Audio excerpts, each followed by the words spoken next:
আবু সাইদ নামটা মনে রাখবেন।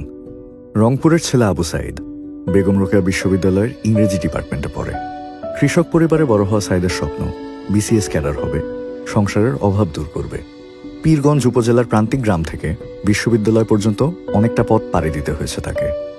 6 ভাই ও 3 বোনের মধ্যে একমাত্র আবু সাইদই এতদূর পড়াশোনা করার সুযোগ পেয়েছে। ছোটবেলা থেকেই প্রচণ্ড মেধাবী ও পরিশ্রমী সে।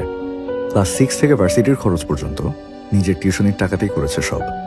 বিশ্ববিদ্যালয়ে ভর্তি হওয়ার পর থেকে মাথায় একটাই চিন্তা, সরকারি চাকরি করে বাবার কাঁধের ভার কমাবে। বিশ্ববিদ্যালয়ের হলে থাকলে লেখাপড়া হবে না ঠিকমতো, রাজনীতি করতে হবে। তাই কষ্ট করে হলেও চাচাতো ভাইয়ের সাথে মেসে থেকেই পড়াশোনা, ক্লাস আর টিউশনি চালিয়ে যাচ্ছে একসাথে।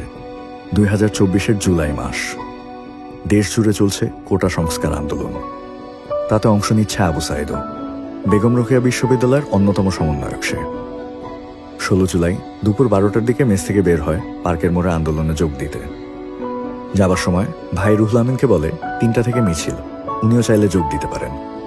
বিকাল 3:20 হুট করে খবর আসে পার্কের মোড়ের অবস্থা খারাপ। পুলিশ মিছিলে সশস্ত্র বাধা দিচ্ছে, গুলি চালাচ্ছে। আবু সাইদের গুলি লেগেছে। ভাই ছুটে যান হাসপাতালে। মর্গে ঢুকে দেখেন আবু সাইদের নিথর দেহ পড়ে আছে সেখানে। নিজের বিশ্ববিদ্যালয়ের সামনেই নিরস্ত্র আবু সাইদের উপর গুলি চালিয়েছিল পুলিশ। 2 হাত প্রশস্ত করে অন্যায়ের বিরুদ্ধে দাঁড়ানো সেই ভিডিও রাতারাতি সারা দেশে ছড়িয়ে পড়ে আগুনের স্ফুলিঙ্গের মতো। দেশের সব শ্রেণীর মানুষ ক্ষোভে ফেটে পড়ে।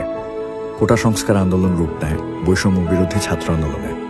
আবু সাইদের নিরস্ত্র 2 হাত হয়ে ওঠে সব স্তরের মানুষের প্রতিবাদের প্রতীক।